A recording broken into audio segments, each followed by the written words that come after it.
So 3, 2, 1, go!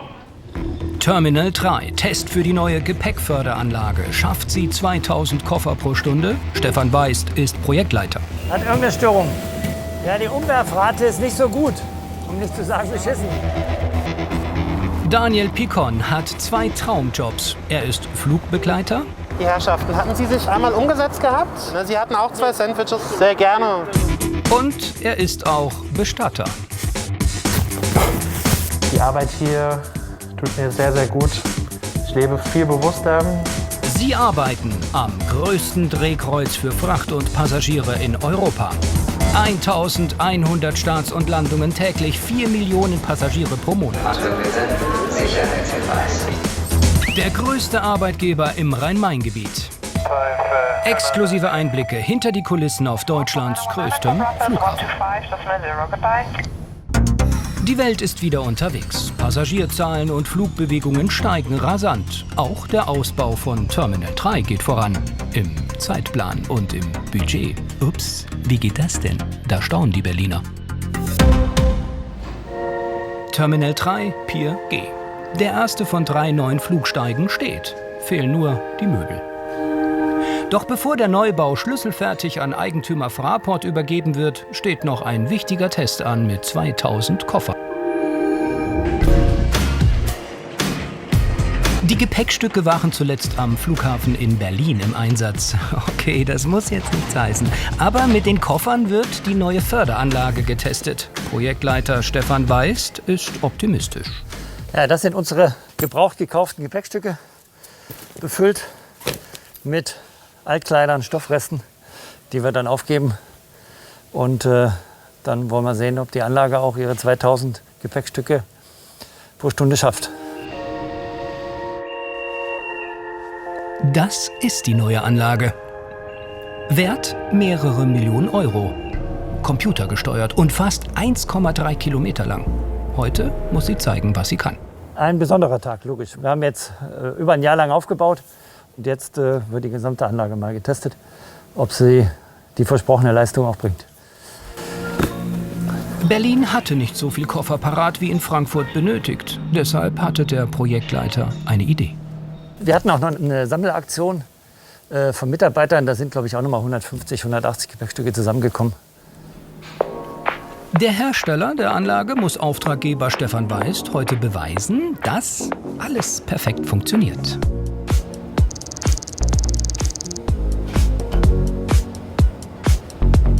Fünf Millionen Passagiere pro Jahr soll Flugsteig G einmal abfertigen.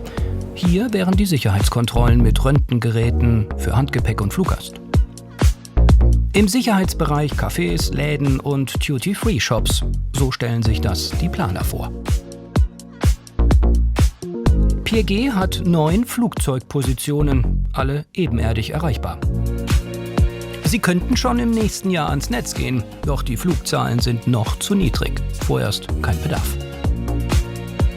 Die Bundespolizei ist schon eingezogen. Fehlen nur noch Computer für die Passkontrolle. Der neue Flugsteig ist 400 Meter lang, 55.000 Quadratmeter groß, macht umgerechnet 8 Fußballfelder. Im Untergeschoss ist die Gepäckausgabe und auch fertig? Ja, noch nicht ganz. Die Folie vom Edelstahl muss noch runter. Und oben fehlen auch noch Edelstahlabdeckungen drauf. Über die Rundläufe erfolgt auch die Belüftung der Halle. Unten da die Lochblech, man sieht es unten. Zurück zum Koffertest. Geht der schief, ist Pier G nicht betriebsbereit. Jede Verzögerung kostet Geld, vor allem den Hersteller.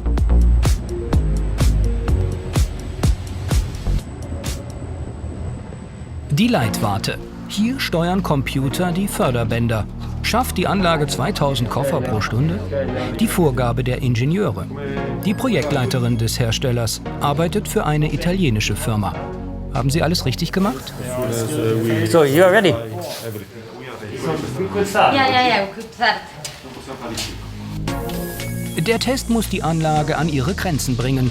Zu den 2000 Koffern kommen noch 2000 Pakete dazu. 20 Mitarbeiter spielen Passagiere. Hoffen wir mal, dass es bald losgehen kann. Aufgeregt? Ja, natürlich ein bisschen schon. Das ist das allererste Mal, gell, dass jetzt das läuft? Hier das allererste Mal, wo wir in der Menge was jetzt fördern. Ja. Also natürlich hat es schon mal Vortests gegeben mit 100, 200, vielleicht auch 300 Gepäckstücken, aber jetzt nicht mit so einer Menge.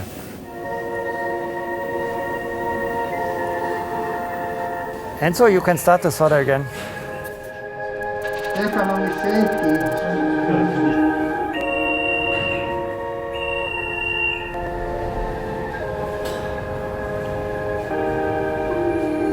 Sieht schon mal gut aus, läuft, macht keine Geräusche. Also wenn er dann auf Geschwindigkeit ist, dann fährt er mit 2 Meter pro Sekunde. Das ist schon mal ganz ordentlich. 240 Motoren beschleunigen die Anlage. Fehlen nur noch die Koffer. Die sind am Check-in-Schalter mit den Passagieren. So, we can start? Ja, okay.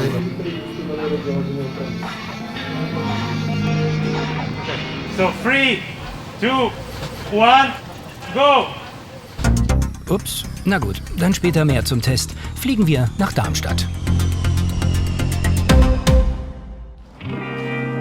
Das ist Daniel Picon.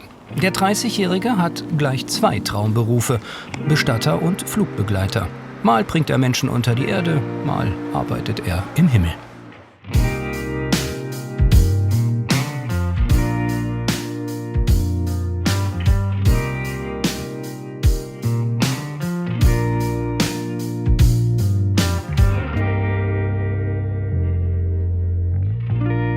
Wir werden jetzt soweit das Auto hier vorbereiten.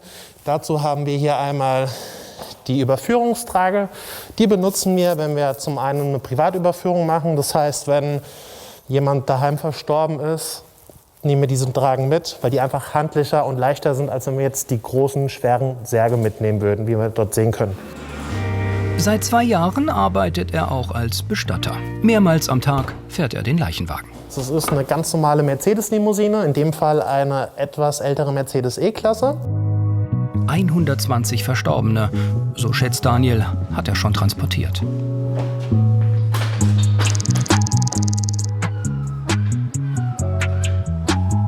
Ich muss mal ganz kurz was nachschauen. Der Beruf als Bestatter erdet ihn, sagt der Darmstädter. Ein Ausgleich zum Job über den Wolken. Ja, es ist einfach spannend, interessant, es wird nie langweilig. Man hat jeden Tag was Neues, man hat eine neue Geschichte. Auch die Umstände vor Ort, sei es, wenn es mal eine Messi-Wohnung ist oder ein Verkehrsunfall auf der Autobahn, das sind immer Sachen, die sehr spektakulär sind, traurig auch zugleich, klar, keine Frage. Aber es wird nie langweilig. Die Corona-Krise war ein Desaster für die Luftfahrt, Kurzarbeit auch für Daniel. Ein befreundeter Polizist bringt ihn auf die Idee, als Bestattungsfachkraft zu arbeiten. Nach einem Praktikum bekommt er das Jobangebot. Auf seinen Touren mit dem Leichenwagen hat er oft merkwürdige Begegnungen. Oftmals ist es so, da stehen die Leute neben einen an der Ampel und fragen einen, nachdem sie das Fenster runtergemacht haben, ob da jemand drin ist. Ne? Das ist dann auch immer ganz kurios, gell? Aber Gibt's das, dass Leute Fenster runter machen und fragen? ja, ganz oft. Ne? Oder mit dem Finger aufs Auto zeigen. Oder gerade wenn man irgendwo vorbeifährt, wo kleine Kinder stehen, da sieht man schon den Zeigefinger. Ne? Oh, ist da ein Toter drin? Und ja, aber es ist in Ordnung, wenn die Leute neugierig sind. Gell? Also ich finde, es ist wichtig, dass man sich auch da mal mit beschäftigt. Man sieht es ja gerade hier links neben uns, der junge Mann, wie er rüber guckt. Also im Leichenwagen ist es immer was ganz Besonderes. Bis zu 8 Verstorbene holt er täglich aus Altenheimen, Hospizen oder wie heute aus der Pathologie. Hier sind sie mehrmals pro Woche, erzählt Daniel. Mit Toten umgehen, das hat er während seines Praktikums im Bestattungsinstitut gelernt. Liegt hier in der 12, genau. Wir werden einmal einen Kittel verwenden. Das ist einfach für den Fall der Fälle, dass aus dem Verstorbenen noch irgendwelche Flüssigkeiten austritt. Oder manchmal kommt es auch vor, dass man angespritzt wird, weil die Wunde noch frisch ist oder unter Druck stand. Und dementsprechend benutzen wir die Kittel zum Eigenschutz. Handschuhe werden wir natürlich auch benutzen und die Maske.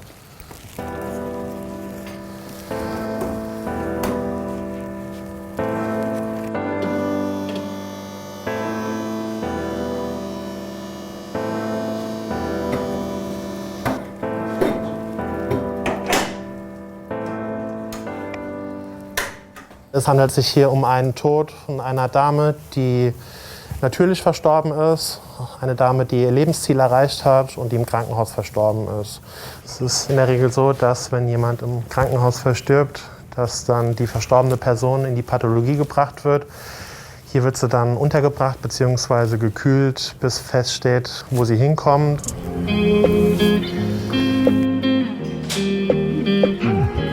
Das Tuch runter. Das ist also gut. Ein kleines Stückchen hoch. Genau.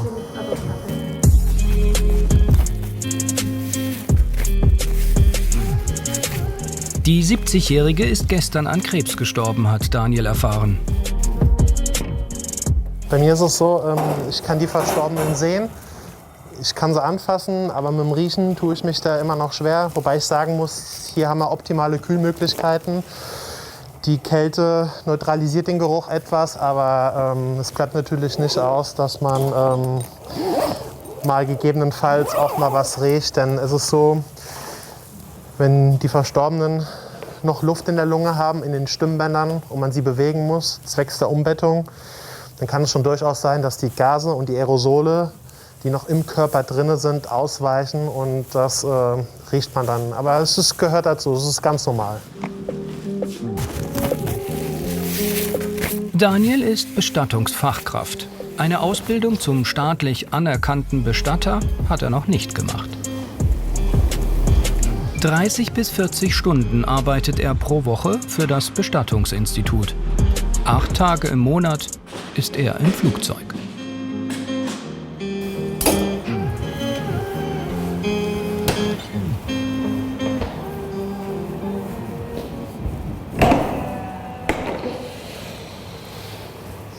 Erika, vielen, vielen Dank. Dir noch einen schönen Tag. Dankeschön. Sein Job als Flugbegleiter ist oft hektisch, erzählt Daniel. Als Bestatter muss er Ruhe und Mitgefühl mitbringen, in jeder Situation. Zum Beispiel hatte ich es neulich, 150 Kilo aus dem 3. Stock, Altbau. Ne?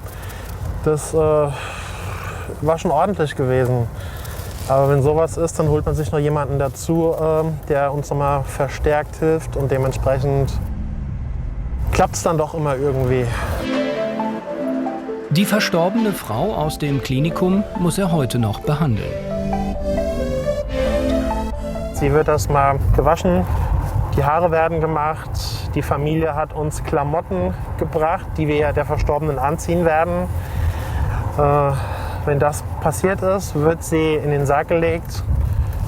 Dort kann dann die Familie nochmal Abschied nehmen. Und dann geht es auch auf die letzte Reise ins Krematorium. Zurück zum Flughafen. Flugsteig G am neuen Terminal 3 ist 4 Jahre zu früh fertig. Berlin war 9 Jahre zu spät. Pier G, irgendwo da in der Mitte. So 3, 2, 1, go! Zum ersten Mal testen sie die neue Gepäckförderanlage. Kann sie 2000 Koffer pro Stunde transportieren? Stefan Weist ist Projektleiter. Erfüllt der Hersteller dieser Anlage die Anforderungen? Das will er heute wissen und beobachtet den Test.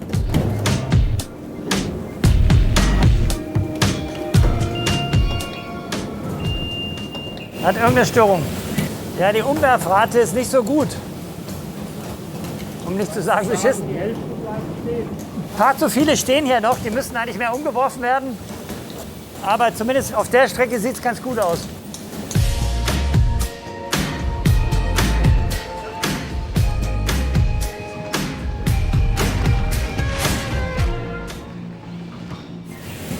Was mich ein bisschen skeptisch macht, ist, dass wir jetzt unten raus schon so viel Stau haben. Irgendwo haben wir Störungen, ne?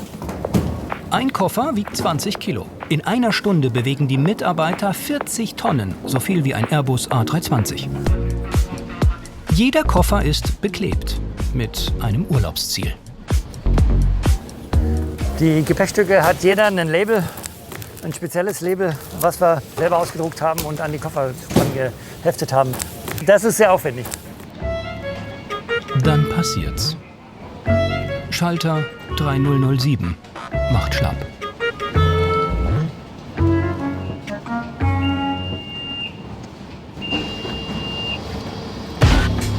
Na also, geht doch.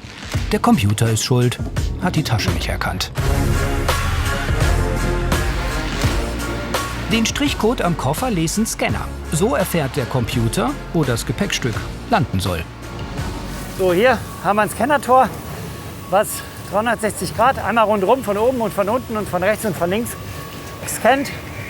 Wir erfassen dann somit die Nummer des einzelnen Koffers und übergeben ihn zusammen mit dem Koffer an das Röntgengerät. Das gleiche passiert am Ausgang wieder, da kriegen wir die Daten übergeben vom Röntgengerät. Das funktioniert perfekt. Und hier? Band läuft, aber Wo sind die Koffer? Ja, ich weiß auch nicht. schafft die Anlage noch die Vorgabe? 2000 Koffer pro Stunde? Ich bin ein bisschen skeptisch, weil hier im Moment jetzt keine Koffer kommen. So kommen wir dann nicht auf die Gesamtleistung des Sorters. Hier links sieht es ganz gut aus, aber im Moment haben wir hier leider nichts.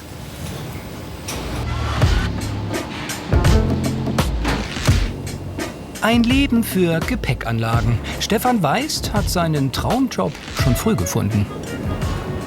Ja, damals nach dem Studium, der erste Job war bei einem Hersteller für Fördertechnik für Gepäckanlagen. Und ich habe Maschinenbau studiert, von daher war das schon irgendwo ein Traum. Ja. Gut, zu den Gepäckanlagen für Flughäfen kommt man dann mehr oder weniger durch Zufall. Und wenn es einem Spaß macht, bleibt man gerne dabei. Eine Sache bedauert der Techniker schon jetzt. Nach dem Test gehen hier die Lichter aus. Bis 2026. Man muss sehen, wie sich der Flugverkehr entwickelt. Im Moment zieht es da wieder ziemlich stark an. Und dann könnte man natürlich auch mit einer Vorlaufzeit von circa einem Jahr auch vorher in Betrieb gehen. Doch dafür brauchen sie Personal, Mieter für die Läden und Cafés, Computer und Sicherheitskontrollen. Das geht nicht von heute auf morgen. Jetzt sieht es wieder besser aus, ja. Gute Gelegenheit für die 2000 Kartons. Im Abstand von 3 Sekunden rollt jetzt ein Koffer und ein Paket über die Anlage. Steckt sie locker weg. Doch dann Guck mal da. Chaos in der Rutsche zu den Gepäckwagen. Die Mitarbeiter bleiben cool, jedenfalls hier oben.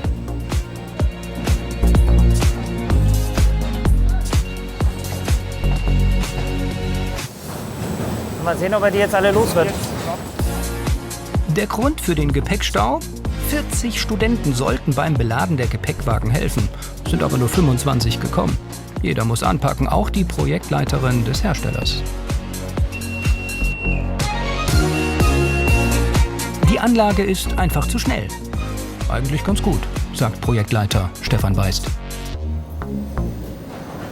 Bin ich ja mal gespannt, was wir erreicht haben. Ja, ich auch. Die Testphase ist vorbei. Die Förderbänder stehen. Stunde der Wahrheit in der Leitwarte. Hat die Anlage 2000 Koffer geschafft? Die Mitarbeiter aus Italien haben alles gegeben.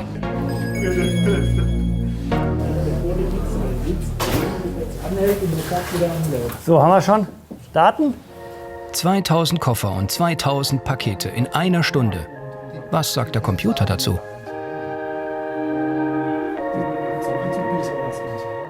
Ja, nach der ersten Auswertung sah es eigentlich ganz gut aus. Wir sind sogar über die 2000 gekommen, denke ich. Jetzt muss man sehen, wie lange wir sie gehalten haben. Das war ja auch eine Anforderung, dass es nicht nur ein kurzes Peak ist. Aber ich bin jetzt zuversichtlich, dass wir es erreicht haben. Test bestanden.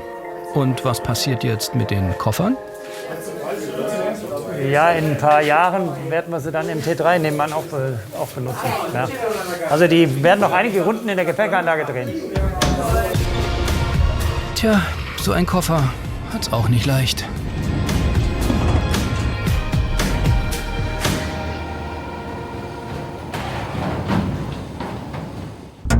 In Darmstadt lebt Daniel Picon. Sein Herz schlägt gleich für 2 Traumjobs: Flugbegleiter und Bestatter.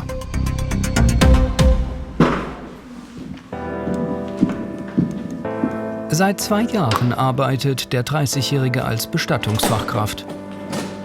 Um bis zu 8 Verstorbene kümmert er sich täglich. Im Klinikum Darmstadt hat er eine 70-Jährige abgeholt. Sie ist an Krebs gestorben. Wir werden die Dame einmal auf diesen Tisch hier drauflegen. Dort wird sie dann nackt liegen. Die Dame wird dann hier auf dieser Fläche geputzt bzw. sauber gemacht, ordentlich gemacht, hergerichtet und dann zum Anschluss wird sie nochmal angezogen.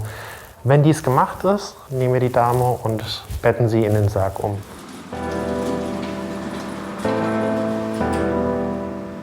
Die Arbeit hier tut mir sehr, sehr gut. Ich lebe viel bewusster. Ich nehme meine Umwelt, meine Mitmenschen viel mehr wahr, weil ich einfach jeden Tag vor Augen habe, wie schnell das Leben von heute auf morgen vorbei sein kann. Und man darf nie vergessen, man hat nur ein Leben und dessen sollte man sich bewusst sein.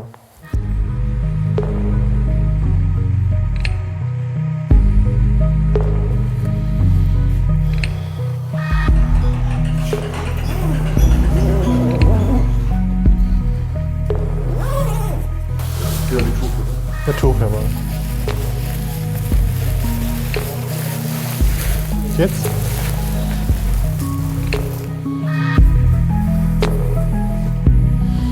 Sieht doch gut aus.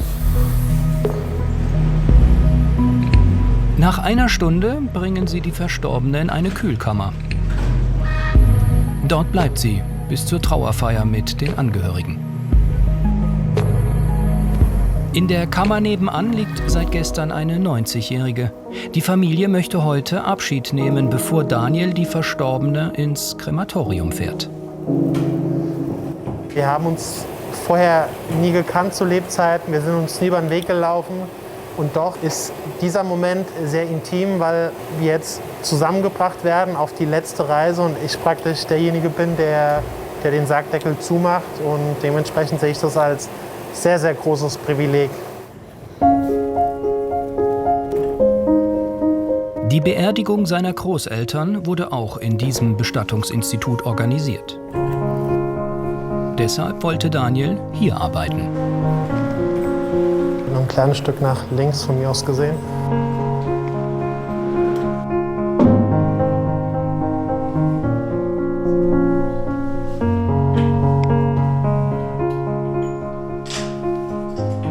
Flugbegleiter und Bestatter. 2 Berufe, die so gar nicht zusammenpassen. Aber genau das ist es, was ihn reizt an diesen kontrastreichen Jobs.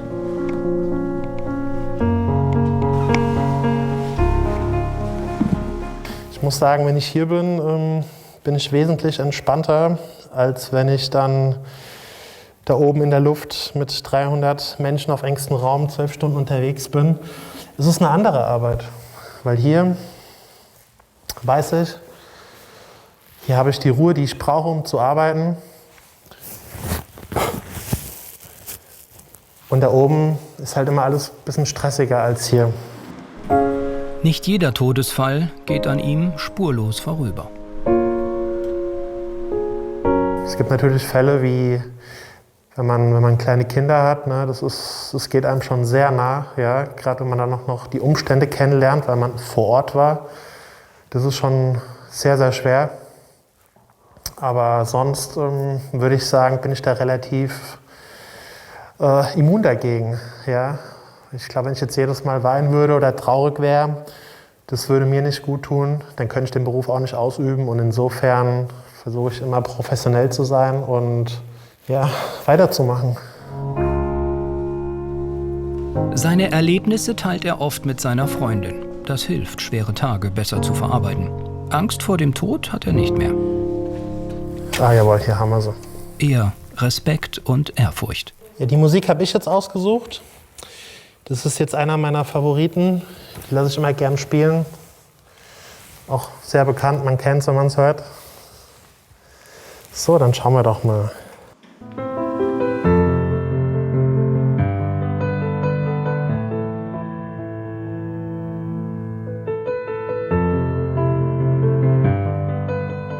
Er ist gläubig und überzeugt von einem Leben nach dem Tod. Von Verstorbenen verabschiedet sich Daniel Picon jedes Mal. Innerlich, ja. Weil auch wenn die Person nicht mehr da ist, spürt man trotzdem die Aura, die Anwesenheit. Und verstorben ist man nur, wenn man vergessen wird. Und insofern glaube ich, dass die Seele trotzdem immer anwesend ist.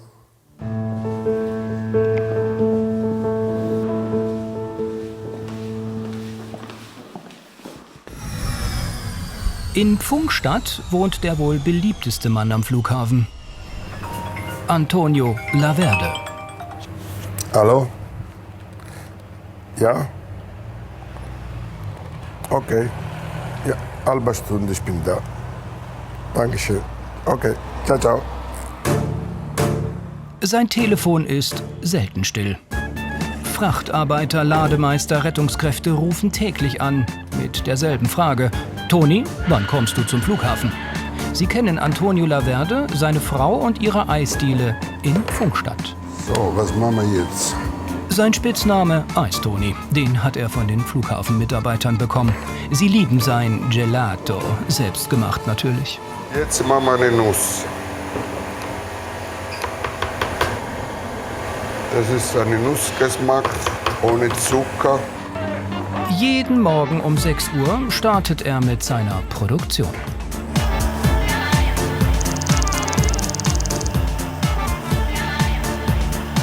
Egal ob Früh-, Spät- oder Nachtschicht, Toni hat genug Eis für alle am Flughafen. Ich nehme immer die Auto voll und dann ich benutze, was ich brauche. Und ich versuche, jeden Tag habe ich immer frische Produkte dabei. Die Rezepte sind streng geheim. Nur sein ältester Sohn kennt die Mischung. Als er noch klein war und der Eiswagen blau, verkaufte Toni sein erstes Eis am Flughafen. Das war vor 20 Jahren. 3 Maschinen laufen jeden Tag mit 18 Litern Eis, nur für seine Kunden am Flughafen. So, jetzt machen wir weiter. 1987 kommt er aus Sizilien nach Deutschland. Er arbeitet als Buchbinder. Macht ihm keinen Spaß. Haselnuss ist seine Lieblingssorte. Gelato? Genießt er vor jeder Flughafentour mit seiner Frau. Unsere Frühstücke für heute Morgen. Wie in Italien. Graziella, seine große Liebe aus Hessen. Hauptsache, der schmeckt, oder? 4 Kinder haben sie. Seine Frau arbeitet tagsüber in der Eisdiele, er tourt am Flughafen. Toni liebt seinen Beruf, ist sein Hobby, schwärmt er. Das ist das Spaß von einer Arbeit, nicht nur Geld. Geld kann du nicht kaufen mit Geld, sowas. Den Wagen hat er selbst gebaut. Riesige Batterien kühlen bis zu 12 Stunden seine vielen Eissorten. Es sind immer 12, 14 Sorten, 16, so. Eiskugeln, Obstbecher, Milchshakes. Toni versucht, jeden Wunsch seiner Kunden zu erfüllen. Was geht am besten am Flughafen? Was essen die Wir Leute? essen alles. Der Flughafen ist wie eine große Familie. Es ist wie in Italia, sagt Toni. Die Leute warten schon. Sie mögen ihn, weiß seine Frau. Buon lavoro. Ciao. Erst weit nach Mitternacht wird er zurückkommen. Viele Flugbegleiter haben seit der Pandemie 2 Jobs. Neben der Fliegerei sind sie Lkw-Fahrer, Kindergärtner oder Bestatter. Außenposition V117. Flug 1402 ist startklar. Mit an Bord Flugbegleiter Daniel Picon. Gestern hat er noch Verstorbene abgeholt und präpariert. Heute fliegt er Touristen in den Urlaub. Ja, absolut. Also die einen bringst du in den Himmel, die anderen unter die Erde, gell? Also es ist die Mischung macht's. Ich fahre ganz gut, so wie es ist. So, jetzt sind wir schon am Flieger angekommen. Wir werden jetzt unser Crewgepäck nehmen, einmal in die Maschine steigen. Es ist hier ein Airbus 321. Wir werden dann die Flugvorbereitung treffen und dann geht's nach Fuerteventura. Auf geht's! Seit 8 Jahren ist er Flugbegleiter. 8 Tage im Monat fliegt er für die Airline. Langstrecke und Mittelstrecke. Die Flüge auf die Kanarischen Inseln sind früh morgens. Um 4 Uhr hat sein Wecker geklingelt. Rechts, Dennis! Guten Morgen. Daniel.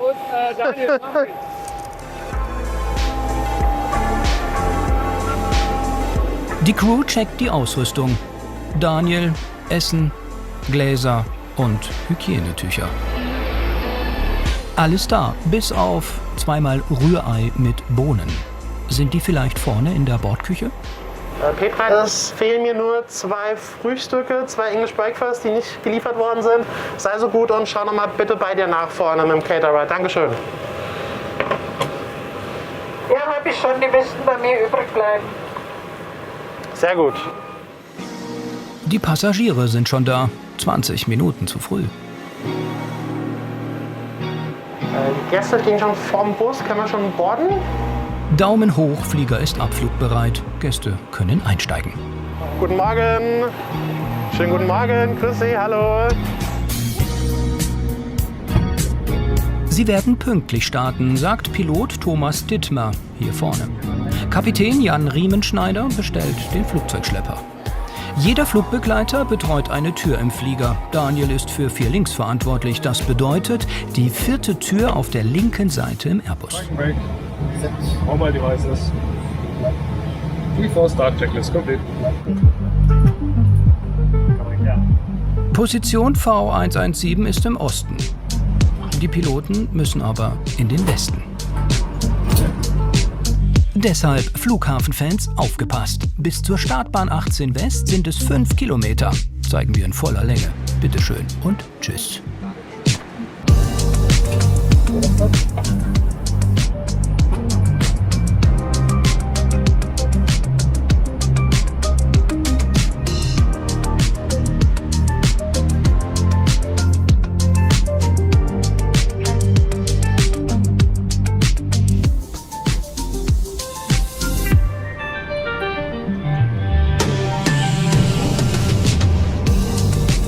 Flugzeit nach Fuerteventura 4 Stunden und 20 Minuten.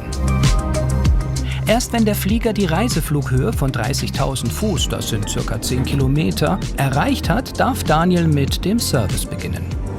Wir fangen auf 7 Alpha gleich an. Schönen guten Morgen. So, die Dame. Wunderbar, der Herr für Sie auch noch. Sehr gerne Milch und Zucker dazu. Wunderbar. Sie machen es mir einfach heute. Hola, buenas. Seine Eltern kommen aus Malaga. Muchas gracias. Daniel ist oft in Spanien. Klar, ich sage mal, ich habe 2 Herzen in einer Brust. Ne? Wenn man nach Spanien fliegt, hat es natürlich was, wenn man der Heimat sehr nah ist. Bisschen spanische Sonne tanken. Einmal für die Dame. Bitte schön. Sparen ein bisschen Milch, perfekt. Die Herrschaften, hatten Sie sich einmal umgesetzt gehabt? Ja. Jawohl, ne? Sie hatten auch 2 Sandwiches. Sehr gerne.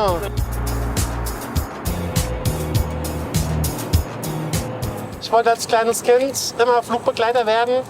Ich habe damals nach der Realschule die Ausbildung in der Hotellerie gemacht. Habe daraufhin bei der Deutschen Bahn angefangen, war dort im Fernverkehr, im ICE zuständig, für den Service, für die Gastronomie an Bord der 1. Klasse. Es macht Spaß. Noch 3 Stunden bis zu den Kanarischen Inseln. Zurück zum beliebtesten Mann am Flughafen.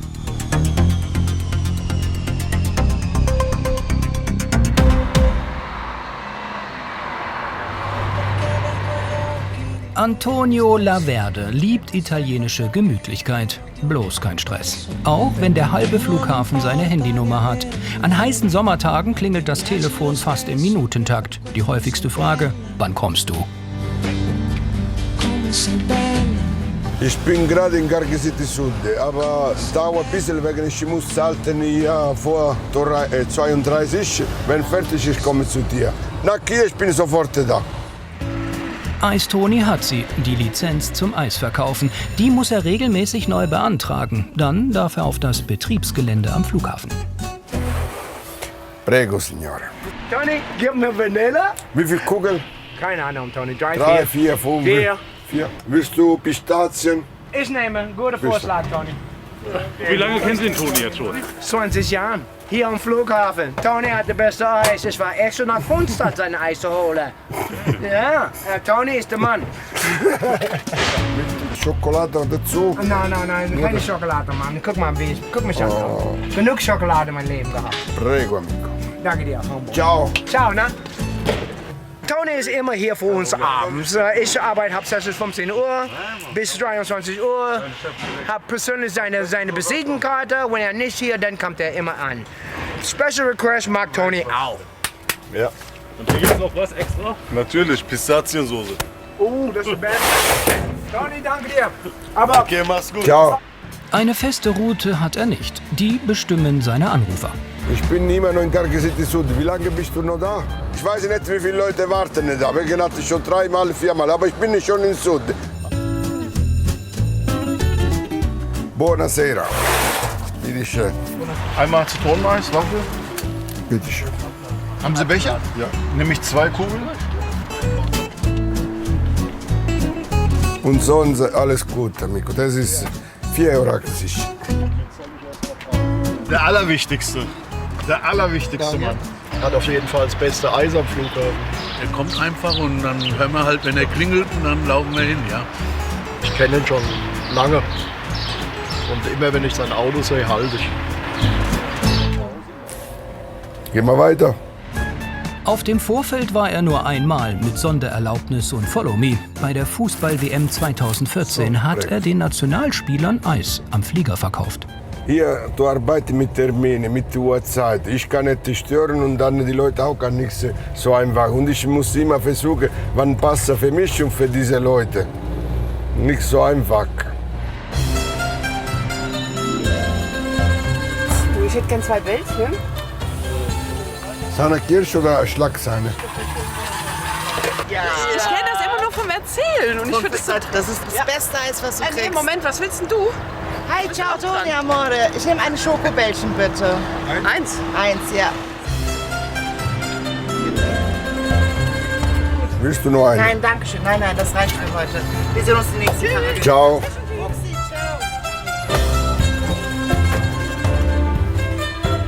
Diese Berufe, ich habe auch nicht geglaubt, wie habe ich gelernt. Noch nie geglaubt. Wegen, war nie in meinem Kopf, nie in meinen Plänen. Jetzt, ich versuche zu meinen Kindern, wenn hat Interesse weiter. Aber wenn Mama keinen Spaß kann, selber machen, was sie will. Ich bin in 5 Minuten bei dir. Ich habe nichts vergessen. War Leute, ich bin gleich unterwegs. Okay?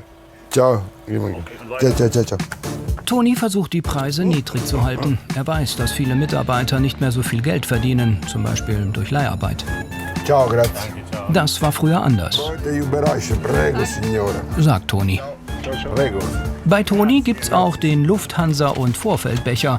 Dicke, bunte Portionen mit viel Soße. Das war eine Idee von Leuten selber für die Arbeit. Was haben Sie bestellt?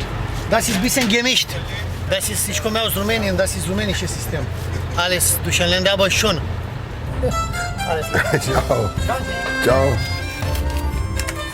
Ein paar Jahre will Toni noch Eis verkaufen. Ob er einen Nachfolger für sein Eismobil findet, noch unklar.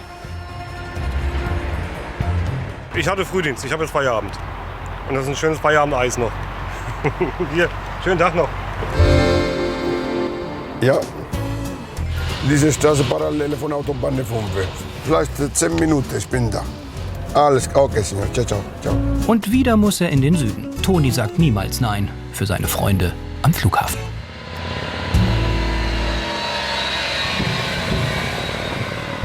...3000 Kilometer entfernt, Anflug auf die Kanaren. Bestatter und Flugbegleiter Daniel Picon muss die Kabine vorbereiten.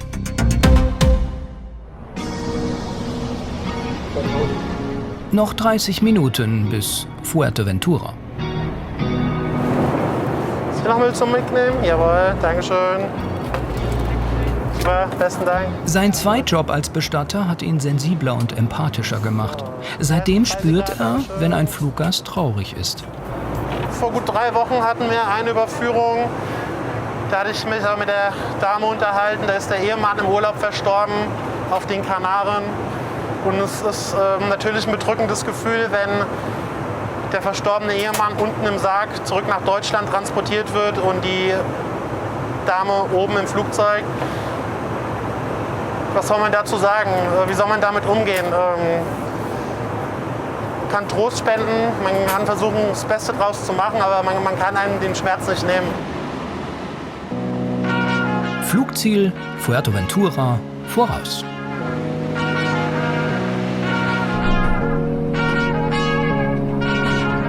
$50, $40, $30, $20, retard.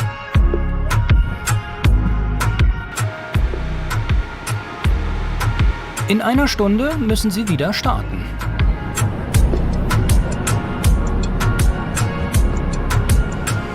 Wenig Zeit, um die Gäste zu verabschieden, den Flieger aufzuräumen, zu checken und die neuen Gäste wieder zu begrüßen. Señora, ya pueden entrar. Ah, vale, vale. Muchas gracias. Hola, buenas. Aquí tienen la bolsa para... Daniel Picón spricht natürlich fließend Spanisch. Für ihn ein Heimspiel. Picón. Sagst mir was? Ein Parking Break. Nach 50 Minuten haben sie alles geschafft. Der Flieger ist wieder startklar. Sie könnten pünktlich raus, doch 10 Passagiere fehlen, sagt der Pilot.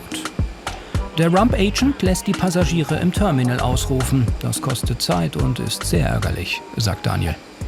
Absolut, nicht nur für die Gäste, auch für uns.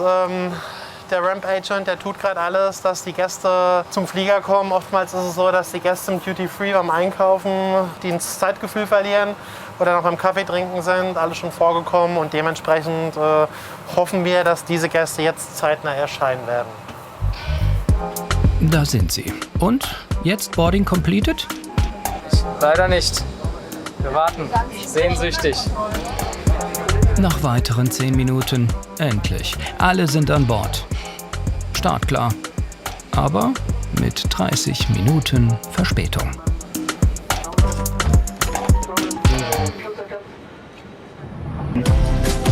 Der Rückflug heute geht nach Düsseldorf. Geplante Flugzeit 4 Stunden und 15 Minuten.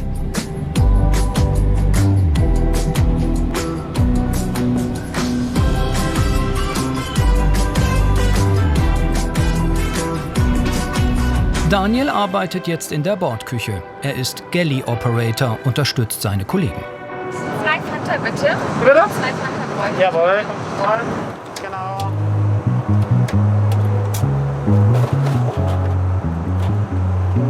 Danke dir. Der Job als Flugbegleiter ist für Daniel unverzichtbar. Nachos mit Salsa, kommt sofort.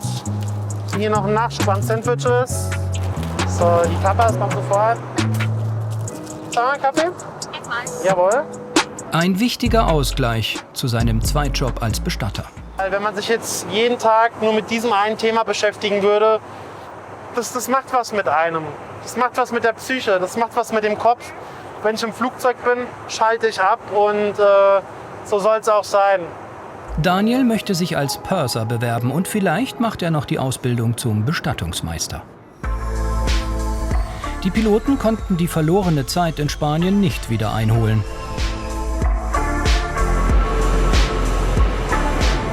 Minimum.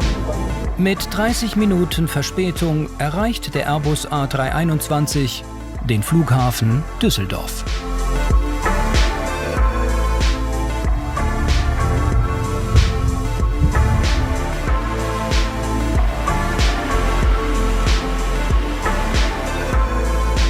...6.400 Kilometer waren Daniel Picón und seine Kollegen heute unterwegs. Wir müssen jetzt einmal zum Hauptbahnhof nach Düsseldorf. Von dort aus fahren wir jetzt mit dem ICE nach Frankfurt. Und dann sind wir gegen 10:30 wieder zurück. Heißt, ein langer Tag gehabt, über 15 Stunden auf dem Bein gewesen. Und dann ist man auch froh, wenn man heute Abend in die Dusche springen kann, ins Bett geht und dann schön ausschlafen morgen.